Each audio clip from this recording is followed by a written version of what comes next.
ದಾಖಲಾದ ಮರಣಗಳೇ 54 ಆಗಿದೆ ಮತ್ತು ಅನೇಕ ಅಪಘಾತಗಳಾಗಿದೆ.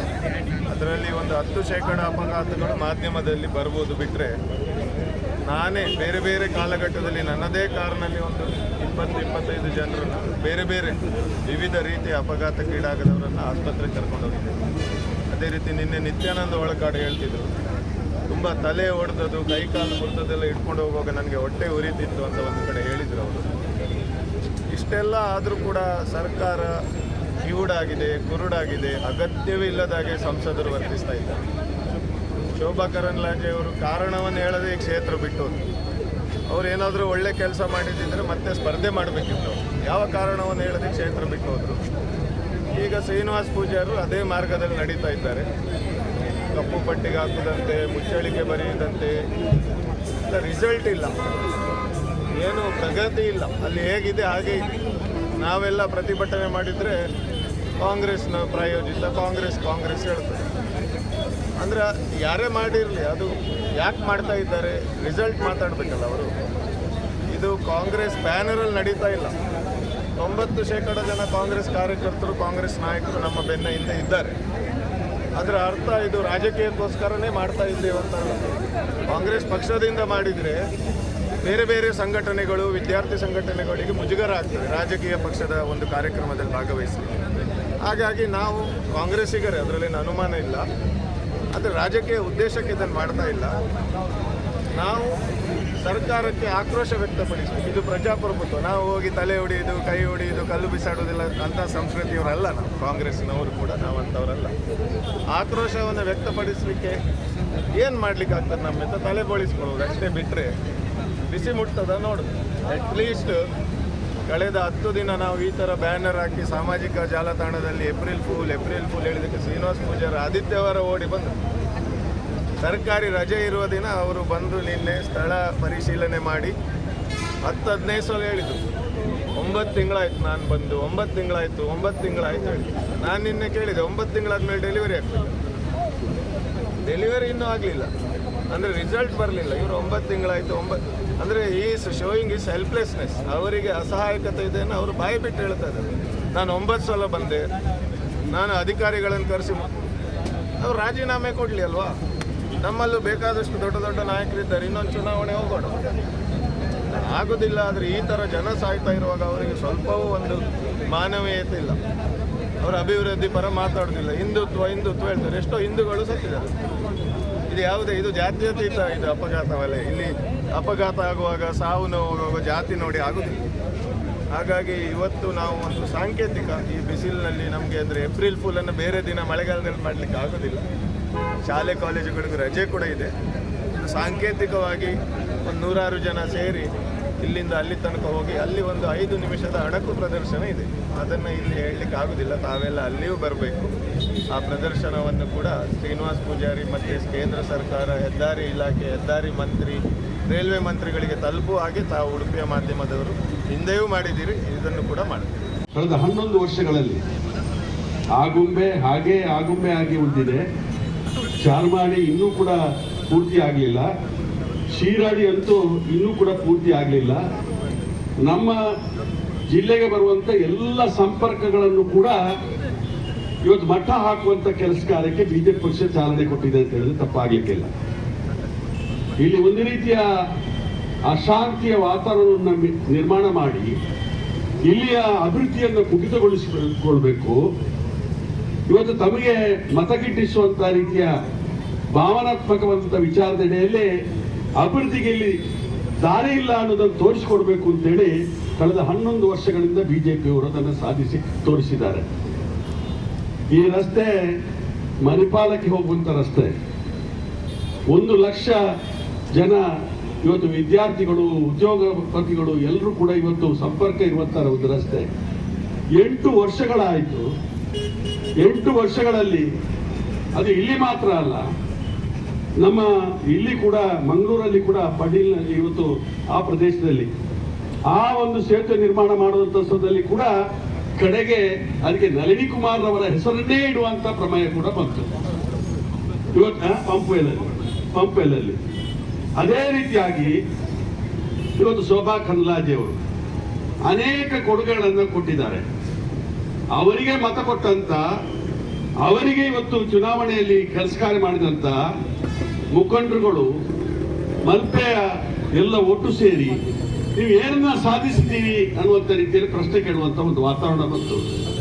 ಕಲ್ಯಾಣಪುರದಲ್ಲಿ ಇವತ್ತು ಸಮಸ್ಯೆಗಳನ್ನ ಇವತ್ತು ಉದ್ಭವ ಮಾಡಿ ಅಲ್ಲಿ ನಿರಂತರವಾದಂತೆ ಆತಂಕ ತರುವಂಥದ್ದು. ಅದೇ ರೀತಿಯಲ್ಲಿ ಇಲ್ಲಿ ಕೂಡ ಇವತ್ತು ಸಮಸ್ಯೆಗಳ ಇವತ್ತು 8 ವರ್ಷಗಳಾಯಿತು. ಆಗ ಹೇಳ್ತಾ ಇದ್ರು ಸಾಧಾರಣ 20ಕ್ಕಿಂತ ಮಿಕ್ಕಿ ಮರಣ ಆಗಿದೆ, ಎಷ್ಟೋ ಆಕ್ಸಿಡೆಂಟ್ ಆಗಿದೆ, ಎಷ್ಟೋ ಜನರಿಗೆ ಊನ ಆಗಿದೆ.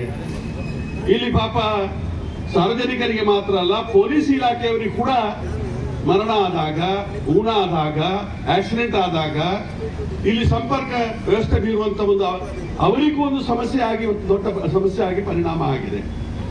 ಇಂತಹ ಸಮಯದಲ್ಲಿ ಇವತ್ತು ಏಪ್ರಿಲ್ ಫೂಲ್, ಇವತ್ತು ಒಂದು ದಿವಸ ಮಾತ್ರ ಏಪ್ರಿಲ್ ಫೂಲ್ ಮಾಡುವಂಥದ್ದು ನಮ್ಮ ಕಾರ್ಯಕ್ರಮ. ಆದ್ರೆ ಬಿಜೆಪಿ ಅವರು ಸತತವಾಗಿ ಏಪ್ರಿಲ್ ಫೂಲ್ 365 ದಿವಸ ಕೂಡ ಏಪ್ರಿಲ್ ಫೂಲ್ ಮಾಡುವಂತ ಕೆಲಸ ಕಾರ್ಯವನ್ನ ಸತತವಾಗಿ ನಡೆಸಿದ್ದಾರೆ. ಅವರಿಗೆ ಅಭಿನಂದನೆ ಸಲ್ಲಿಕೆ ಮಾಡಬೇಕು. ಇವತ್ತು ಏಪ್ರಿಲ್ ಫೂಲ್ ಹೆಚ್ಚಿನ ದಿವಸ ಪ್ರತಿ ದಿವಸ ಕೂಡ ಏಪ್ರಿಲ್ ಫೂಲ್ ಅವರಿಗೆ. ಒಂದು ರೀತಿಯಲ್ಲಿ ಇದೇ ರಸ್ತೆ ಹೋಗ್ತದೆ, ಪೆರಡೂರಲ್ಲಿ ಹೋಗ್ತದೆ. ಪೆರಡೂರಲ್ಲಿ ಆಸ್ಕರ್ ಫರ್ನಾಂಡಿಸ್ ಜಯಪ್ರಕಾಶ್ ಹೆಗ್ಡೆ ಇರುವಾಗ ಬೈಪಾಸ್ ರಸ್ತೆ ಮಾಡಿದ್ರು ಆ ದೇವಸ್ಥಾನ ಪೆರಡೂರಲ್ಲಿ. ಆ ಬೈಪಾಸ್ ರಸ್ತೆಯನ್ನು ರದ್ದು ಮಾಡಿ ಇವತ್ತು ಇಡೀ ಪೆರಡೂರು ಪೇಟೆ ನಡುವಿನಿಂದ ಹೋಗ್ಬೇಕು ಅಂತ ಮಾಡಿದ್ದಾರೆ. ಅಲ್ಲಿ ಪೆರಡೂರು ಅನಂತ ಪದ್ಮನಾಭೇಶ್ವರ ದೇವಸ್ಥಾನದ ಕಾಂಪೌಂಡ್ ಹೋಗ್ತದೆ, ಅದರ ವಾಸ್ತು ಹೋಗ್ತದೆ, ಅದರ ಕೆರೆ ಹೋಗ್ತದೆ. ಅಲ್ಲಿ ಭಟ್ರು ಪೂಜೆ ಮಾಡುವಂತ ಭಟ್ರು ಹೇಳ್ತಾರೆ, ಅಲ್ಲಿ ವಾಹನ ಹೋಗುವಾಗ ವೈಬ್ರೇಷನ್ ಬರ್ತದೆ, ಪೀಠದಲ್ಲಿ, ದೇವರ ಪೀಠದಲ್ಲಿ ವೈಬ್ರೇಷನ್ ಬರ್ತದೆ ಅಂತ ಹೇಳಿ. ಇಂತಹ ಸಮಯದಲ್ಲಿ ಅಲ್ಲೇ ಹೋಗ್ಬೇಕು ಅಂತ ಹಠ ಹಿಡಿದಿದ್ದಾರೆ ಬಿಜೆಪಿಯವರು. ರಾಜ್ಯಸಭಾ ಸದಸ್ಯರಾದಂತ ವೀರೇಂದ್ರ ಹೆಗ್ಡೆ ಅವರು ಪತ್ರ ಕೊಟ್ಟರು, ಬೈಪಾಸ್ ರಸ್ತೆ ಮಾಡಬೇಕು ಪುನಃ ಅಂತೇಳಿ. ಆದ್ರೆ ಬೈಪಾಸ್ ರಸ್ತೆ ಈಗ ಇರುವಂತಹ ಪಟ್ಟಣ, ಈಗ ಇಲ್ಲಿಂದ ಸಾಧಾರಣ 100 ಅಂಗಡಿ ಮತ್ತು ಮನೆ ಹೋಗ್ತದೆ, ಇಡೀ ಪೇಟೆ ಹೋಗ್ತದೆ, ಪೆರಡೂರು ಪೇಟೆ. ಇದರಲ್ಲಿ ಹೊಸ ಬೈಪಾಸ್ ರಸ್ತೆಗೆ ಒಂದು ಪ್ರಸ್ತಾಪವನ್ನು ಕೊಟ್ಟಿದ್ದೇವೆ.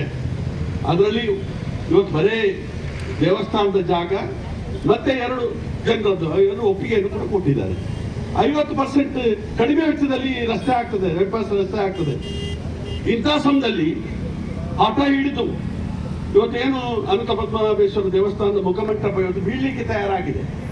ಇಂತಹ ಸಮಯದಲ್ಲಿ ದೇವರ ಹೆಸರು ಹೇಳುವಂತವರು, ಧರ್ಮದ ಹೆಸರು ಹೇಳುವಂತವರು ಆ ದೇವಸ್ಥಾನ ಪುರಾತನ ಇತಿಹಾಸ ಒಂದು ಮೀಟಿಂಗ್ ಅನ್ನು ಮಾಡಿ, ಹೊಂದಾಣಿಕೆಯನ್ನು ಮಾಡಿ ಅತಿ ಶೀಘ್ರದಲ್ಲಿ ಮಾಡುವ ಕೆಲಸವನ್ನು ಮಾಡಬೇಕು. ಬಿಟ್ರೆ ಇದನ್ನು ವರ್ಷಗಟ್ಟಲೆ ಕೇಳ್ಕೊಂಡು ಹೋದಾಗ ಕೇವಲ ಜನರಿಗೆ ತೊಂದರೆ ಇಲ್ಲ, ಆಸ್ಪತ್ರೆಗೆಲ್ಲ ಹೋಗೋರಿಗೂ, ರೋಗಿಗಳಿಗೂ ತೊಂದರೆ ಆಗ್ತದೆ. ಅದರಿಂದಾಗಿ ಜೀವ ಹೋಗುವ ಪರಿಸ್ಥಿತಿಯು ನಿರ್ಮಾಣ ಆಗಬಾರ್ದು ಅನ್ನುವಂಥ ಮಾತನ್ನು ಹೇಳ್ತಾ, ನಾನು ಕೇಳುವಂಥದ್ದು ಸಂಸದರ ಕೆಲಸ ನಾವು ಯಾವ ರೀತಿಯಲ್ಲಿ ಮಾಡ್ತಾ ಇತ್ತು ಅಂದ್ರೆ, ಕಚೇರಿಗೆ ಹೋಗ್ತಾ ಇತ್ತು, ಕಡತವನ್ನು ಇಟ್ಕೊಂಡು ಇವರು ಹೋಗ್ತಾ ಇದ್ರು, ನಾವು ಹೋಗ್ತಾ ಇತ್ತು. ಕಚೇರಿಗಳಿಗೆ ಹೋಗಿ ಅದನ್ನು ಅನುಮೋದನೆಯನ್ನು ತಗೊಂಡು ಬಂದರೆ ಅನುದಾನ ಬಿಡುಗಡೆ ಆದಾಗ ಅತಿ ಶೀಘ್ರದಲ್ಲಿ ಕೆಲಸ ಆಗ್ತದೆ. ಇದನ್ನು ಬಿಟ್ಟು ನಾವು ಕೇವಲ ಹೇಳಿದ್ದೇವೆ, ಸೂಚನೆ ಕೊಟ್ಟಿದ್ದೇವೆ. ನಾನು ಒಂದು ನೋಡಿದೆ, ಗುಣ್ಮೆಯಲ್ಲಿದ್ದ ಟೋಲ್ DC ಅವರಿಗೆ ಸೂಚನೆ ಕೊಟ್ಟಿದೆ ಅಂತ ಸಂಸದರು ಹೇಳಿದರು. ರಾಷ್ಟ್ರೀಯ ಹೆದ್ದಾರಿ ಕೆಲಸವನ್ನು DC ಅವರಿಗೆ ಸೂಚನೆ ಕೊಡಬೇಕಾ, ರಾಷ್ಟ್ರೀಯ ಹೆದ್ದಾರಿ ಪ್ರಾಧಿಕಾರಕ್ಕೆ ಸೂಚನೆಯನ್ನು ಕೊಡಬೇಕು ಅನ್ನೋದನ್ನು ಸ್ವಲ್ಪ ಅವರ ಹತ್ರ ಪ್ರಶ್ನೆಯನ್ನು ಕೇಳಲಿಕ್ಕೆ ಇಚ್ಛೆ ಪಡ್ತೇನೆ. ಯಾಕಂದ್ರೆ ಅದು ಯಾವುದೂ ರಾಜ್ಯಕ್ಕೆ ಬಂದಿಲ್ಲ. ಕಳೆದ ವರ್ಷ ಸಹ ಅಲ್ಲಿ ಸುತ್ತಮುತ್ತಲಿನವರಿಗೆ ಏನು ಕನ್ಸೆಷನ್ ಅನ್ನು ಕೊಟ್ಟರು, ಅದು ಕೇಂದ್ರ ಸರ್ಕಾರ ಕೊಡ್ಲಿಲ್ಲ, ರಾಜ್ಯ ಸರ್ಕಾರದಿಂದ 30 ಕೋಟಿ ಕೊಟ್ಟದ್ದು. ಈ ಸಹ ಸೂಚನೆ ಕೊಟ್ರಲ್ಲ, ಇದಕ್ಕೂ ಸಹ ಅನುದಾನ ಕೊಡಬೇಕಾದಂಥದ್ದು ರಾಜ್ಯ ಸರ್ಕಾರ ಬಿಟ್ಟರೆ ಕೇಂದ್ರ. ನಾನು ಕೇಳುವಂಥದ್ದು ಅದಕ್ಕೂ ಕೇಂದ್ರ ಸರ್ಕಾರ. ನಾನು ನಿತಿನ್ ಗಡ್ಕರಿ ಅವರು ಹೇಳಿಕೆಗಳನ್ನು ನೋಡ್ತಾನೆ, ಕೆಲವೊಮ್ಮೆ ಕಮ್ಮಿ ಮಾಡ್ತೇವೆ ಅಂತ ಹೇಳಿದರು, ಕೆಲವೊಮ್ಮೆ ಇಲ್ಲ ಸ್ಯಾಟಲೈಟ್ ಇಂದ ನೋಡ್ತೇವೆ ಇದು ಮಾಡ್ತೇವೆ ಅಂತ ಹೇಳಿದರು. ಮೊನ್ನೆ ಒಂದು ಹೇಳಿಕೆ ಇದನ್ನು ಜಾಸ್ತಿ ಮಾಡ್ತೇವೆ ಅಂತ ಹೇಳಿದ್ರು, ಟೋಲನ್ನು ಜಾಸ್ತಿ ಮಾಡ್ತೇವೆ ಅಂತ ಹೇಳಿದ್ರು. ಇದೆಲ್ಲದರ ಬಗ್ಗೆ ಒಂದು ಉತ್ತರವನ್ನು ಕೊಟ್ಟರೆ ಸರಿಯಾಗಿ, ಎಲ್ಲ ವಿಷಯಗಳ ಬಗ್ಗೆ ಒಂದೊಂದು ಉತ್ತರ. ಇದು ಯಾವತ್ತು ಮುಕ್ತಾಯ ಆಗ್ತದೆ. ಕಲ್ಯಾಣಪುರ ಸಂತೆ ಕಟ್ಟಿದ್ದು ಸಹ ಬೇಕಾದ್ರೆ ಕರಾವಳಿ ಜಂಕ್ಷನ್ ನಲ್ಲಿ ಇದ್ದಾಗೆ ಮಾಡಿದ್ರೆ ಇಷ್ಟೊತ್ತಿಗೆ ಯಾವಾಗಲೂ ಮುಗ್ದೋಗ್ತಾ ಇತ್ತು. ಅದನ್ನ ಪುನಃ ರಸ್ತೆಯನ್ನು ಕಡಿದು ಇವತ್ತಿಗೆ ಅದು 2 ವರ್ಷ 3 ವರ್ಷ ಆಗ್ತಾ ಬಂತು ಕಾಣ್ತದೆ, ಇನ್ನೂ ಮುಗಿಲಿಲ್ಲ ಅದು. ಅದಕ್ಕೋಸ್ಕರ ನಾನು ಜಿಲ್ಲಾಧಿಕಾರಿಗಳ ಹತ್ರ ಕೇಳುವುದಿಲ್ಲ, ಜಿಲ್ಲಾ ಪೊಲೀಸ್ ವರಿಷ್ಠಾಧಿಕಾರಿಗಳು ಅವ್ರ ಜವಾಬ್ದಾರಿ ಅಲ್ಲ ಇದಕ್ಕೆ. ಮೀಟಿಂಗ್ ಅನ್ನ ಕರೀಲಿಕ್ಕೆ ಅವ್ರ ಜವಾಬ್ದಾರಿ ಬಿಟ್ಟರೆ ಕೇಂದ್ರ ಸರ್ಕಾರ ಜವಾಬ್ದಾರಿ ಆದದ್ರಿಂದ ಕೇಂದ್ರನ ನಮ್ಮಲ್ಲಿ ಪ್ರತಿನಿಧಿಸ್ತಾ ಇದ್ದಾರಲ್ಲ ಅವ್ರ ಹತ್ರ ನಾನು ಪ್ರಶ್ನೆಯನ್ನು ಕೇಳ್ತೇನೆ. ನೀವು ಬಂದು ನೋಡ್ಕೊಂಡು ಹೋಗುದಲ್ಲ, ಎಷ್ಟು ಸಮಯದಲ್ಲಿ ಇದು ಮುಕ್ತಾಯಗೊಳ್ಳಲಿಕ್ಕೆ ಒತ್ತಡ, ಯಾಕಂದ್ರೆ 1 ತಿಂಗಳು ಅಂತ ಹೇಳ್ತಾ ಹೋದ್ರೆ ಎಷ್ಟು ಬೋರ್ಡ್ನಲ್ಲಿ ಬರೆದಿರ್ಬೇಕು, 1 ತಿಂಗಳು ಮುಗಿದು ಕೂಡ ನೋಡುವಾಗ ಪುನಃ 1 ತಿಂಗಳಾಗ್ತದೆ. ಅದಾಗದೆ ಅತಿ ಶೀಘ್ರದಲ್ಲಿ ಮುಗಿಸಿ ಅಂತ ಹೇಳ್ತಾ ತಮ್ಮೆಲ್ಲರ ಮುಖೇನ ಅವರನ್ನ ಕೇಳ್ಕೊಡ್ತೇನೆ. ಯಾಕಂದ್ರೆ ನೀವು ಹೋರಾಟಗಾರರು, ನಿಮ್ಮ ಮುಖೇನ ಅವರನ್ನ ಕೇಳುವಂಥದ್ದು. ಪತ್ರಕರ್ತರು ಸಹ ಸ್ವಲ್ಪ ಇದರ ಬಗ್ಗೆ ಹೆಚ್ಚು ಬರಿಬೇಕಾಗ್ತದೆ.